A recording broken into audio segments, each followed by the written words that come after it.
मित्रांनो, मागच्या महिन्यात आपण एक पॉडकास्ट अपलोड केला होता, मातंगी भूत. तुम्हाला तर माहिती असेलच. मागच्या भागात एका अघोरीने त्या बाईच्या भूताला गावातून कशाप्रकारे बाहेर काढलं होतं, ते आपण समजून घेतलं. तुम्हाला वाटलं असेल, की आता ते गाव त्या बाईच्या भूतापासून मुक्त झालं असेल, बरोबर? पण आजच्या भागात त्या बाईचं भूत म्हणजेच मातंगी ही गावात परत आली आहे. आणि यावेळी ती आधीपेक्षाही दुप्पट शक्तीने गावात परतली आहे. मागच्या भागात ती गावातल्या लहान मुलांना मारायची. या भागात तिचा निशाणा नक्की कोणावरती आहे? ते अघोरी पुन्हा गावाचं रक्षण करू शकतील का? हे पाहण्यासाठी आजचा आपला पॉडकास्ट शेवटपर्यंत नक्कीच बघा. नमस्कार सगळ्यांना. आणि ऋषिकेश, कसं आहे, खरं तर एक गोष्ट जेव्हा घडली होती त्या गावात, तेव्हा मी होतो तिथे, साक्षीदार होतो, मी स्वतः अनुभवली होती. बरोबर. पण मला असं वाटलं की ती गोष्ट संपेल त्या हम्म. गावात. तर ते म्हणतात ना, काही काही गोष्टी या संपत नसतात. आणि आपण कितीही मनात आणलं, आणि तुझे जे मागचे व्ह्यूअर्स असेल, सगळ्यांनी ज्यांनी पाहिली असेल, ही गोष्ट ऐकली असेल, तर त्यांना थोडंसं हे फिक्शनल पण वाटेल. ओके. आणि जसं मी तुला मागच्या एपिसोडमध्ये सांगितलं होतं की ती गोष्ट तिथे संपत नाही, ती पुढे आहे. आता घडली, त्याला आपण काय करू नये. अघोरी महाराजांनी जेव्हा त्या मातंगीला बांधलं त्या काळ्या कपड्यातून आणि त्या गावाला वाचवून तिथून निघून गेले, त्याच्यानंतर दुसऱ्या दिवशी ते गाव एकदम मस्त खुशी आनंदाने सुखासमाधानाने वावरू लागलं. सगळं छान चाललं होतं. आणि त्यांच्या पण मनात नव्हतं, किंवा अघोरी बाबांच्या पण मनात नव्हतं की असं काहीतरी घडेल. तर ते घडलं गावात. पुढे ती गोष्ट घडली, आणि ती इतक्या मोठ्या प्रमाणात घडेल ते कधी विचार केला नव्हता त्या गावाने पण. अच्छा. यावेळी काय झालं, यावेळी आम्ही मुंबईलाच होतो. आलो आम्ही मुंबईला, त्या गावाहून परतलो. जसे अघोरी बाबा निघून गेले, आमचं पण गावातलं काम पण सगळं संपलं होतं, ज्याच्यासाठी आम्ही गेलो होतो सगळं वगैरे. तिथून आम्ही पुन्हा मुंबईला परतलो.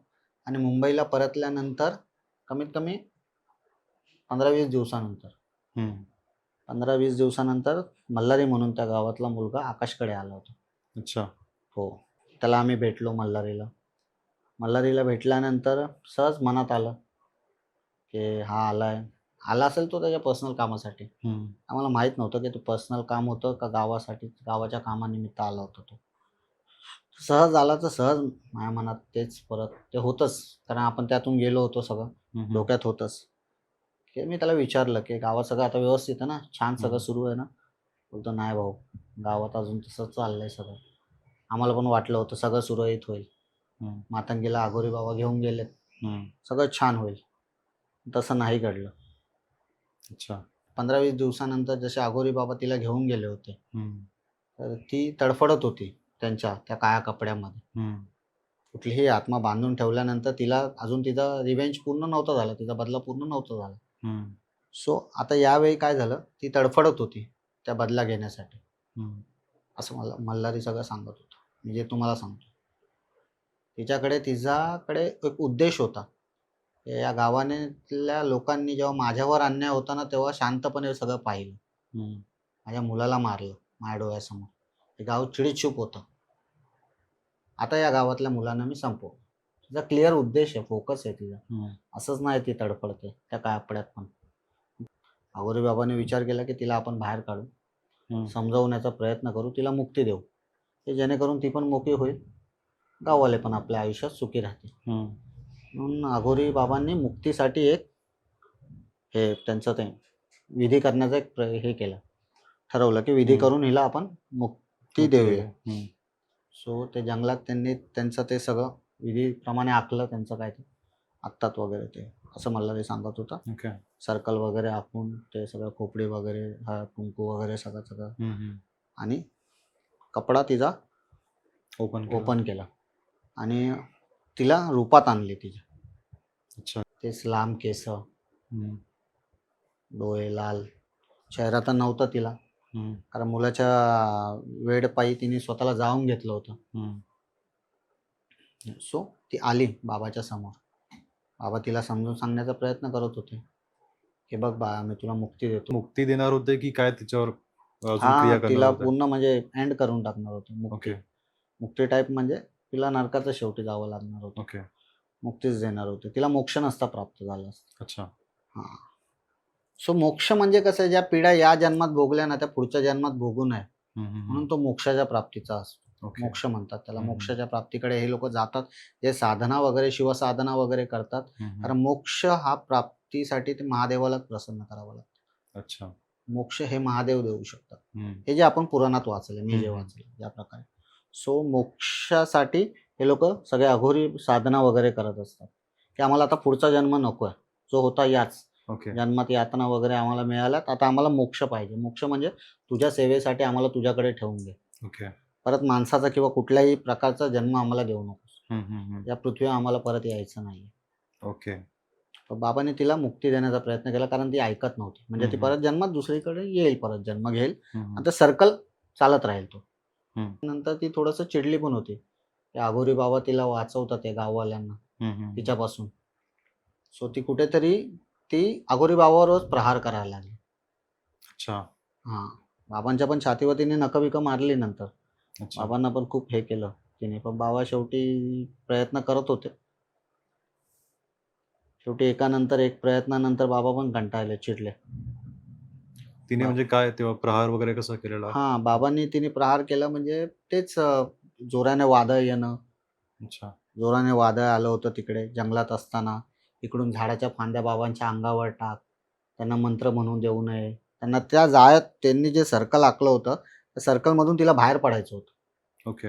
बाबा कंटिन्यू चॅन्टिंग करत होते, कारण बाबांना माहिती होतं एकदा जर सर्कलमधून ती चुकून बाहेर निघाली, तर ही पहिली मला संपवणार आणि मग गावकऱ्यांना संपवणार.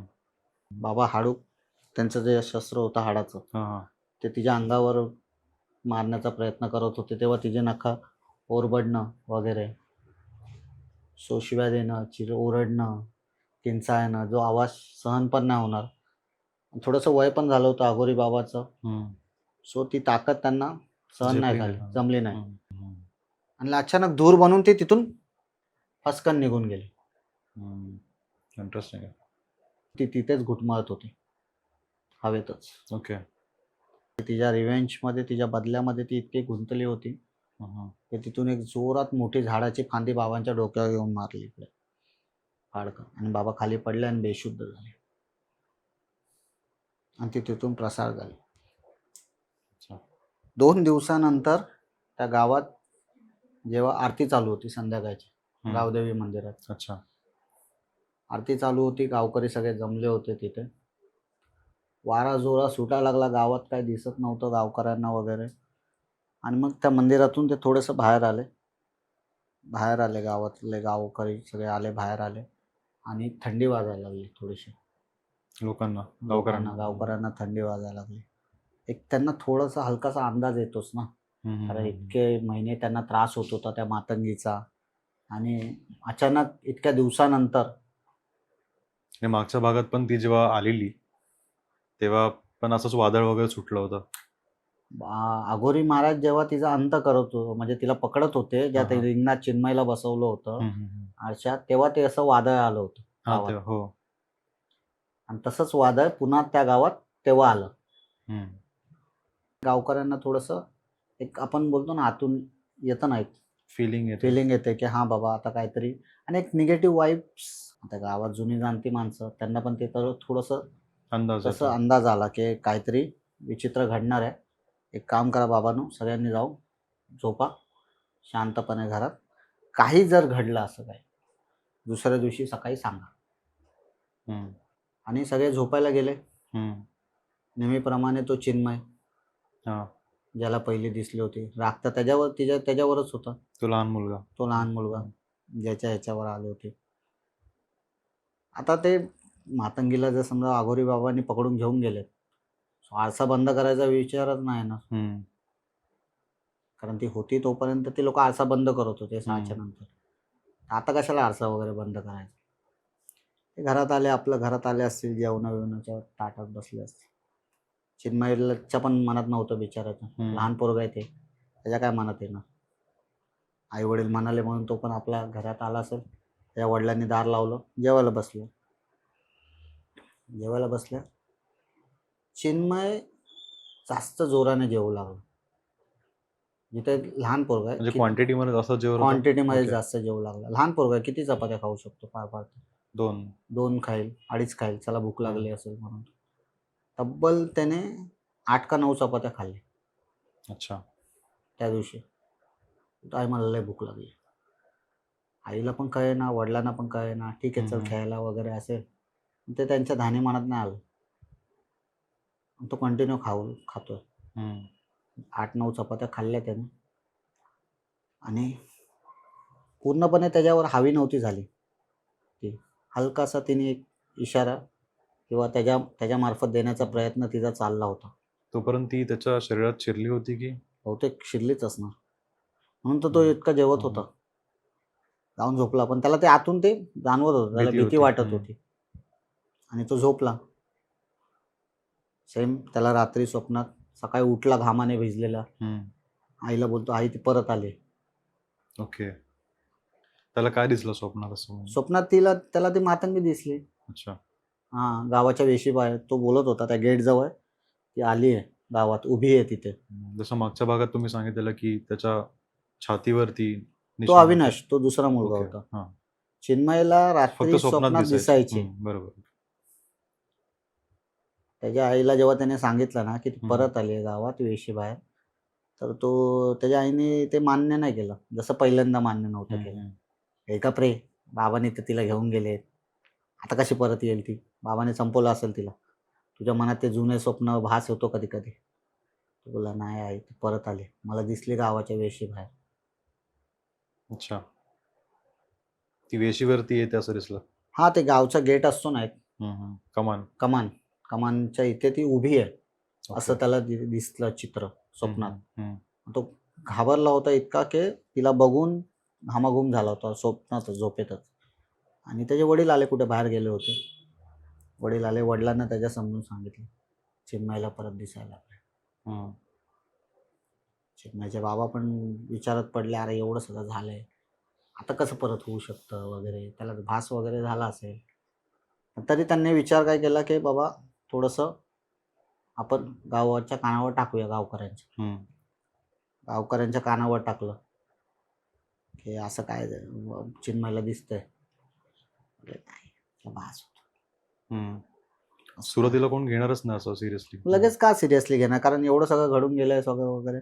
सिरियसली घेत नव्हतं त्याला. त्याने आपला सांगण्याचा प्रयत्न केला. त्याच्यानंतर लगेच दुसऱ्या दिवशी संध्याकाळी चिन्मय उठला, पाणी पिला आणि येताना पाणी घेऊन बाजूला ठेवणार होता आणि झोपणार होता आईच्या बाजूला. तर झोपायच्या अगोदर का माहित नाही त्याचं लक्ष गेलं आरशात. परत दिसली त्याला. आरशात ती होती मातंगी. केस मोके, डोळे लाल आणि उभी आहे. चिन्मय ओरडला, मातंगी, आई तुला बोललो होतो ना ती गेली नाही. ती बघ आरशात उभी आहे. या सगळ्यांमध्ये तू कधी विचार केला हा सगळा आरसा? मी त्याकडेच येणार होतो. कसं आहे, कुठल्या पण बाईला प्रिय असतो. सगळ्यात प्रिय म्हणजे काय असतं एखाद्या बाईला? सगळ्यात आवडती गोष्ट. ओके. म्हणजे सगळ्यात आवडती गोष्ट ही नॉर्मल आहे, नॅचरल. असं आपण काय महिलांना पण सगळ्यात जास्त प्रिय असतात ते म्हणजे तिचे केस. तिचे जे केस होते ना ते तिला खूप प्रिय होते मातंगीला. सो त्यामुळे आता पण ती आहे ना, जेव्हा लहान पोरांना अट्रॅक्ट करण्याचा प्रयत्न करायची ते आरशातून करायची. ते एक साधन होतं. प्रत्येक आत्मा किंवा सोल म्हणा, तो एखाद्या वस्तूमध्ये किंवा एखाद्या एनर्जीमध्ये अडकलेला असतो. सो तशी मातंगी ही आरशात अडकली होती आणि त्या अघोरी बाबांना कळून चुकलं होतं. म्हणून तर चिन्मयला बसवलं होतं आरशासमोर. ओके. हे ती पोरगी आरशासमोर बघूनच हसत होती. आणि 6च्या नंतर कपडा ते आरशामध्ये झाकायचे, कारण तिकडेच मातंगी दिसत होती. ती फिजिकली समोर येत नव्हती कोणाच्या. इंटरेस्टिंग आहे. फिजिकली ती समोर फक्त अघोरी बाबांच्या आली होती. ते पण मंत्रांमुळे आलेली. ते पण मंत्रांमुळे आणि त्या बाबांना नुकसान देण्यासाठी आली होती. तिथून बाहेर पडायचं होतं, तिला पळ काढायचा होता. सो आता पण तेच झालं. चिन्मय जेव्हा पाणी प्यायला आला आणि अचानक त्याची नजर गेली तर त्या आरशामध्ये मातंगी उभी होती. आणि तो आपल्या आईला सांगतो, तुला खोटं वाटतंय ना आई? ती नाही आली, बघ आरशात उभी आहे. बघ बघ आरशात उभे आहे. त्याच्या आईने उठून बघितलं, नाहीये बाळा. आईला दिसत नव्हती. आईला काय ते दिसत. ओके. आणि मग चिन्मयने पण बघितलं, नव्हतं कोण आरशात. अच्छा. ती खेळत होती त्याच्यासोबत. ओके. कसं आहे, तिचा जो बदला झालाय किंवा तिला जो बदला घ्यायचा आहे आणि तिच्यावरचे जे वेदना जेवढे, म्हणजे मी कुठं वाचलं पण होतं, पॅरानॉर्मल ॲक्टिव्हिस्ट असतात त्यांना पण तुम्ही जरा विचार करू शकता. जितके जास्त हाल झाले असतात ना त्या आत्म्यावर, हम्म. तितकेच तो समोरच्याचा जीव घेण्याच्या पूर्वी त्याला खेळवतो. खेळवून खेळवून मारतो, लगेच नाही मारत त्याला. अच्छा. तिला त्याच्यासोबत खेळायचं होतं, चिन्मयसोबत. चिन्मयचा जीव जाणार होता हे त्याचा संकेत होतं की संकेत कदाचित चिन्मयचा जीव जाणार होतं हे त्याला नव्हतं माहिती, किंवा गावकऱ्यांना पण नव्हतं माहिती. जो आता मला मल्हारी सगळं सांगतोय हे त्याच्या पण डोक्यात नव्हतं आलं हे. पण पहिल्यांदा सगळ्यात जास्त त्या गावात जर ती कोण आवडला असेल तिला, मातंगीला, ज्याला आपला मुलगा दिसतोय तो ओके. चिन्मयसारखा दिसत होता. अच्छा. ती दिसली पण चिन्मयलाच होती ओके. सगळ्यात पहिली. आणि आत्ता पण गावात परत येताना ती चिन्मयलाच दिसत होती. ओके. आणि तो आपल्या आईला सांगत होता, पण लोक त्यावर विश्वास नव्हते ठेवत. लोकांना असं वाटत होतं की भास आहे, अजून ह्याच्या मनात ती भरलेली आहे. बरोबर. पण ती रिअल मध्ये परत आली हे कोणाला माहित नव्हतं. पुढे काय झालं? सेम तसंच दुसऱ्या घरात तसेच प्रकार, मातीचा वास येणं, ओके. उशीखाली माती सापडणं, आधीसारखेच किस्से परत घडायला आधीसारखे लागले. परत किस्से. दरवाजा कोणतरी ठोकावून जातंय, कौलारू घरं असतात, पत्र्याची तर नसतात, कौलावरून कोणतरी चालतंय, ठाड ठाड आवाज येतोय कौलारूचा. गावकऱ्यांना समजलं होतं की काहीतरी गडबड आहे. विचित्र आहे, गोष्ट घडते. गावकऱ्यांनी नेहमीप्रमाणे आपलं सगळं की चला गावात आपल्या गावदेवी मंदिराची इथे एक मीटिंग घेऊया, चर्चा करूया काय करता येईल. कारण हे चिन्मय बरोबर घडत होतं, तसंच दुसऱ्या दिवशी परत दुसरी घरात पण घडत होतं. अच्छा.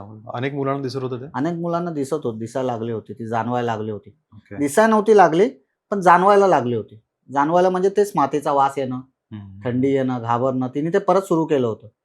रात्री दरवाजे ठोकणं मुद्दाम, की जेणेकरून तो झोपू नये, त्याच्या मनात ती भीती शिरावी की मी आली आहे परत. ती इशारा देत होती. तुम्ही सांगताय मला थंडी वाजते. हां. ती आली आहे परत. ती इशारा देत होती की मला यावेळी मी सोडणार नाही. गावकऱ्यांनी चर्चा मीटिंग घेतली की बाबा ती आली आहे आता, तिला थांबवावं लागेल, काहीतरी करावं लागेल. नक्की मातंगीचं आहे का बाबा हे दुसरा काहीतरी प्रकार आहे. पोरं जितक्या स्पष्टपणे सांगत होते, वर्णन करत होते, त्याच्यावरून तरी कळत होतं की मातंगीचं. तर गावचे म्हणले आपण एक काम करू, ज्या अघोरी बाबांनी घेऊन गेले होते अघोरी भैरव साधू महाराज, त्यांनाच शोधूया आपण. जाऊन विचारूया बाबा तुम्ही काय केलं असं, तुम्ही तर म्हणला होता घेऊन जातो वगैरे, मग परत कशी आली ही. मग तेवढ्यात तिथल्या गावचे जे सरपंच वगैरे होते त्यांना थोडंसं मनात डाऊट आला होता की बाबांबरोबर काहीतरी चुकीचं घडलं, आपण त्यांना शोधलं पाहिजे. गावची सगळी तरुण पोरं वगैरे वगैरे ते म्हणायला लागले की ठीक आहे आपण बाबांना शोधूया.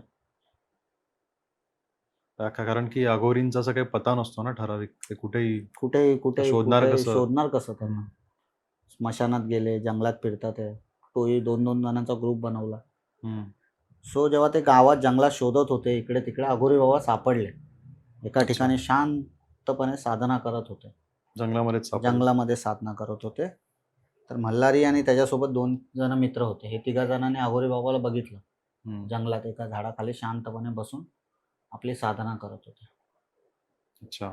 हां, मग ते गेले अघोरी बाबाकडे आणि अघोरी बाबाला सांगितलं की बाबा काय झालं, काय घडलंय, ती परत कशी आली, तुम्ही तर घेऊन गेला होता तिला. मग बाबांनी तो सगळा जंगलात घडलेला किस्सा, की मी तिला मुक्ती देण्याचा प्रयत्न केला वगैरे वगैरे वगैरे. मग ती मलाच नुकसान करून मलाच हानी पोचवून तिथून पळ काढल्या तिने. आणि तिची तीव्र इच्छा, तिची उद्देश, तिचा बदला घेण्याचा एवढा कट्टर आहे की ती आता तुम्हाला संपवणार आहे. आता तिची शक्ती खूप वाढली आहे, कारण तिचा उद्देश तितका ताकदवान आहे. सो ती आता तुम्हाला संपवणार आहे.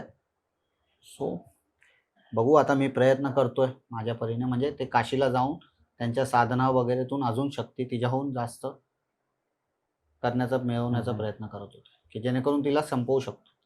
अच्छा. तिथून मग मल्हारीला कळलं होतं. हा, तिथून मल्हारीला कळालं की बाबांसोबत असं जंगलात वगैरे सगळं घडलं. ओके. मल्हारी जेव्हा मुंबईला आला तेव्हा त्याने मला सगळं सांगितलं. अच्छा. तर बाबांबद्दल सगळं सगळं ज्या गोष्टी जाणून घेतल्यानंतर ते परत गावी गेले. हम्म, हम्म, हम्म. गावी जाऊन गावकऱ्यांना सगळ्यांना सांगायला लागले. ते हम्म. बाबांच्या हातून ते निसटून गेले. हम्म. बाबांनी खूप प्रयत्न केला तिला मुक्ती देण्याचा, मोक्ष देण्याचा, पण ती समजत ऐकतच नव्हती. हम्म, हम्म. तिने उलट बाबांवर प्रहार करून बाबांच्या हातून निसटून गेली ती. ती परत आता गावात आली. ती यावेळी आपल्याला सगळ्यांना संपवणार. त्याच्यानंतर मग गावी संध्याकाळी 7 वाजता जे घडत होतं 2-3 दिवसापासून, आता ती परत आली आहे. हम्म. तर गावकऱ्यांनी काय ठरवलं की बाबा लहान पोरं आता बाहेर पडायचं नाही त्याला. पडायचं नाही. हम्म. तर सगळ्यांना घरात घ्यायला लागले. हम्म. घरात नेहमीप्रमाणे आता तेच सगळं सुरू, कारण आगोरी बाबांनी वेळ मागितलाय. हम्म. बाबा ती आता तिला जर समजा आपल्याला कायमचंच हे करायचं असेल तर मला वेळ लागेल. मला हम्म. काशीला जाऊन काही विधी वगैरे शिकून यावी लागेल. त्यांनी सांगितलं नाही की मी कधीपर्यंत परत येईन वगैरे. असं काय स्पेसिफिक टाईम नसतो ना. तर त्यांच्या हम्म. हिशोबाने त्यांनी वेळ मागितलाय.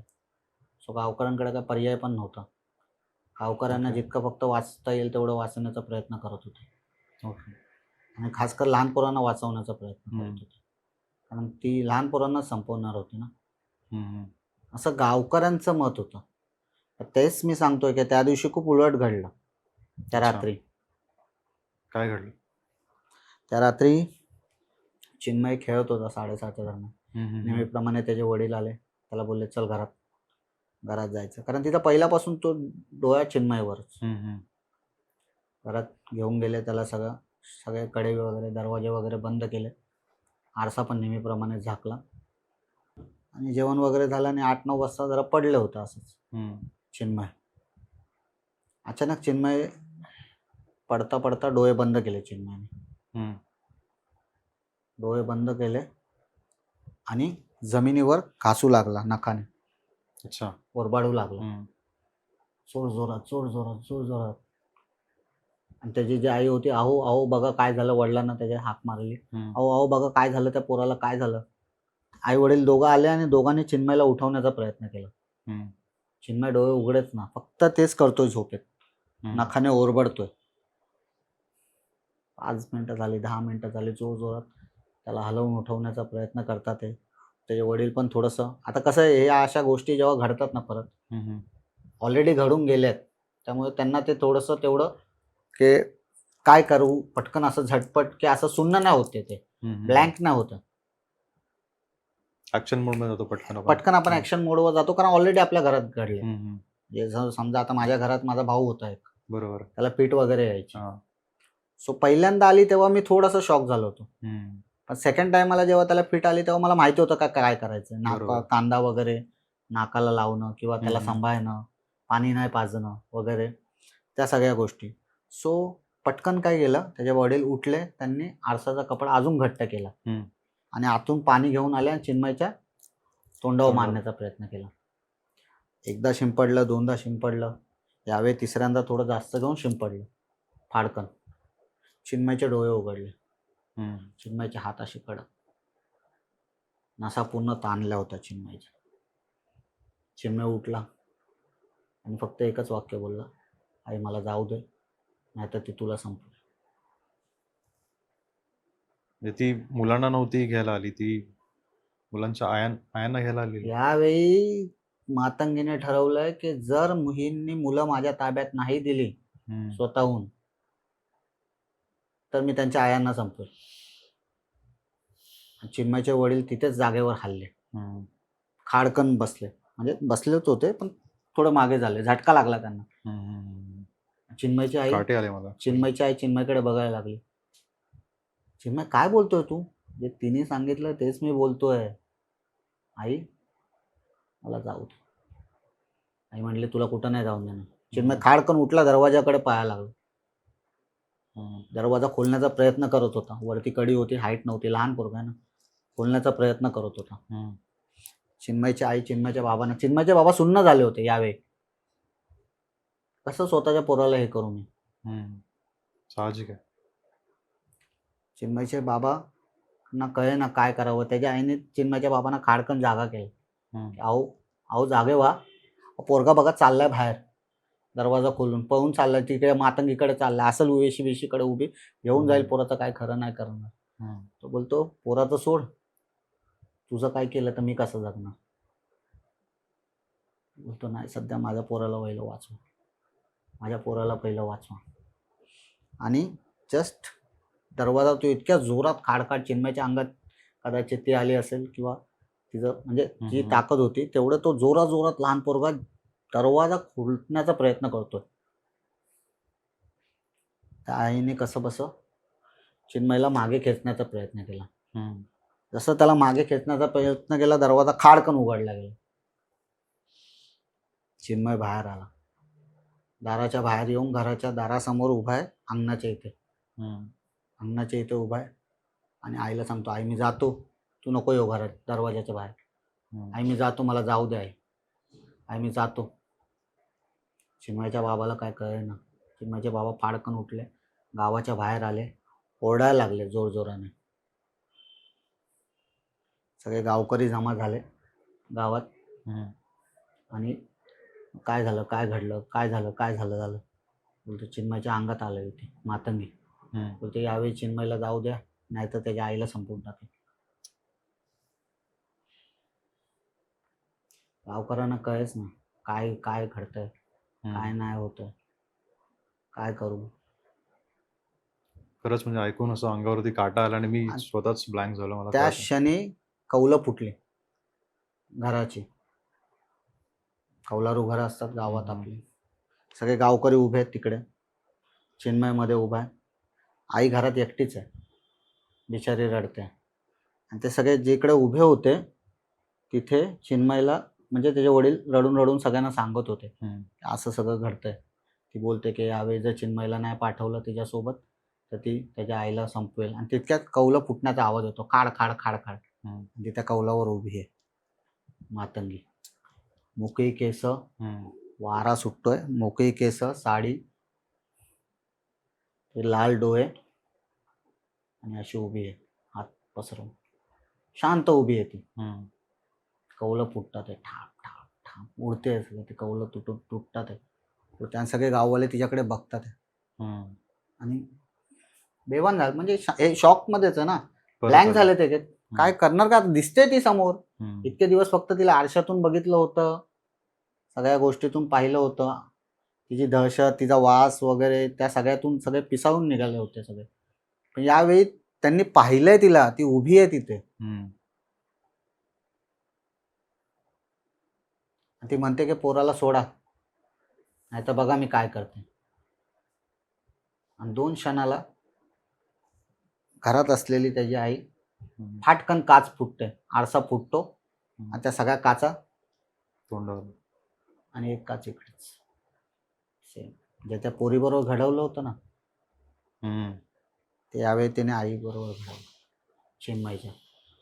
ती कौलावर उभी आहे आणि ती जशी ओरडते ना, काच फुटते ना, आरसा फुटतो ना, आणि ती सगळं घुसतं ना तिच्यात, ती जोराने किंकाळते त्याची चिन्मयची आई. आणि जशी किंकाळते तसंच गाववाले सगळे पहिलं घरात शिरतात, तिला वाचवण्याचा प्रयत्न करतात. जसे घरात शिरतात ती गायब होते वरतून. चिन्मयची आई रक्ताने भरली आहे. तिने सांगितलं होतं त्याला सोडा. कसं तरी ह्याच्या आईने त्याला जबरदस्ती धरून ठेवलं, दरवाजा पण नाही उघडून दिला. हाडकन दरवाजा उघडला, हा एकटा बाहेर गेला होता. ह्याला पळायला पाहिजे होतं तिच्याकडे, पळायला नाही. गाववाले सगळे आले, जमा झाले, गाववाल्यांना वरती दिसले. आणि यावेळी तिने आपली शिकार चिन्मयच्या आईला बनवली.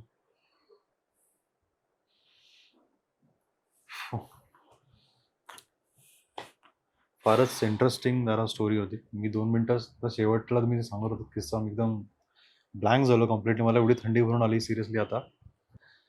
पण मला आता तुम्हाला एक प्रश्न विचारायचा आहे की आता तुम्ही ही गोष्ट मला सांगितली, आपल्या चॅनलच्या मार्फत आपल्या ऑडियन्सला सांगितली, तर आम्हालाच भीती वाटली ऐकताना. पण तुम्ही जेव्हा ही गोष्ट पहिल्यांदा ऐकली होती तेव्हा तुम्हाला काय वाटलं होतं? नाही, मी पहिलं तर अनुभव घेतलाच होता. मित्राच्या वडिलांच्या अंत्यविधीसाठी आम्ही लोक गेलो होतो, तेव्हा ती गोष्ट आमच्या समोर, आम्ही साक्षीदार आहोत. पण जेव्हा मल्हारी आला आणि तो मला सांगत होता हे सगळं, तेव्हा पुन्हा मातंगी माझ्या कुठेतरी आतमध्ये जिवंत झाले होते.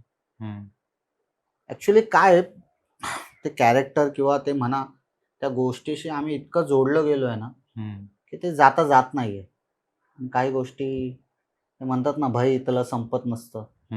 तसं आहे त्या गावासोबत घडतंय, की अभिमन्यूच्या चक्रासारखं ते गाव अडकलंय तिथे. ते इथून बाहेर पडण्याचा प्रयत्न करतंय. आता परमेश्वराची इच्छा होईल पण कदाचित, कारण अघोरी बाबा जे गेलेत ते कदाचित येतील परत आणि येऊन तिचा अंत पण करतील. कारण जगात सगळ्याच गोष्टींचा अंत असतो आणि म्हणून कदाचित परमेश्वर शांत असतो असं मला वाटतं. म्हणून आय होप की काही ना काहीतरी घडलं असेल. मल्हारीने मला जितकं सांगितलं का मी तुम्हाला आता सांगितलं. मी एक छान लिहिलं पण आहे, मी तुम्हाला वाचून दाखवतो, नक्कीच. ऐकायला आवडेल तुम्हाला. कोण चालतंय सावल्यांच्या वाटेने, कोण चालतंय सावल्यांच्या वाटेने, कोण हाक मारतंय रात्रीच्या थंड वाऱ्याने. कोण चालतंय सावल्यांच्या वाटेने, कोण हाक मारतंय रात्रीच्या थंड वाऱ्याने. दरवाजावर कोण थाप देतंय की नंतर नाहीसं होतंय. दरवाजावर कोण थाप देतंय आणि नंतर नाहीसं होतंय. भिंतीवरती सावल्या का स्वतःहून हलतात. भिंतीवरती सावल्या का स्वतःहून हलतात. या घरात काहीतरी आहे, श्वास घेतंय अंधारात कोणीतरी. या घरात काहीतरी आहे, श्वास घेतंय अंधारात. नाव नको घेऊ तिचं, तिचा शाप आहे रक्तात. नाव नको घेऊ तिचं, तिचा शाप आहे रक्तात. रात्र जागी भीती जागी, रात्र जागी भीती जागी, कोणीतरी चालतंय पायघोर साडी.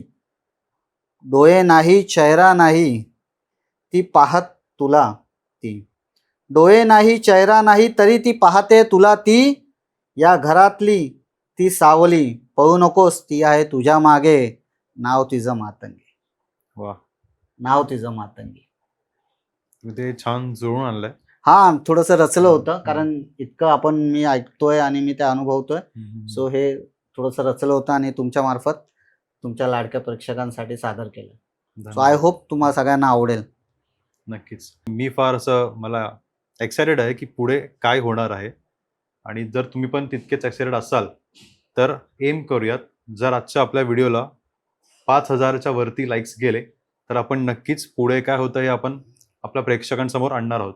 तर एम करूया आजच्या व्हिडिओला 5,000 लाईक्ससाठी. आणि तुम्हाला आजचा आपला एपिसोड पण कसा वाटतोय हे आम्हाला कमेंटमध्ये सांगा. आणि तुम्हाला पॉडकास्ट 3 हवा असेल, याचा भाग 3 हवा असेल तर तेही आम्हाला खाली पॉडकास्ट 3 म्हणून कळवा. धन्यवाद.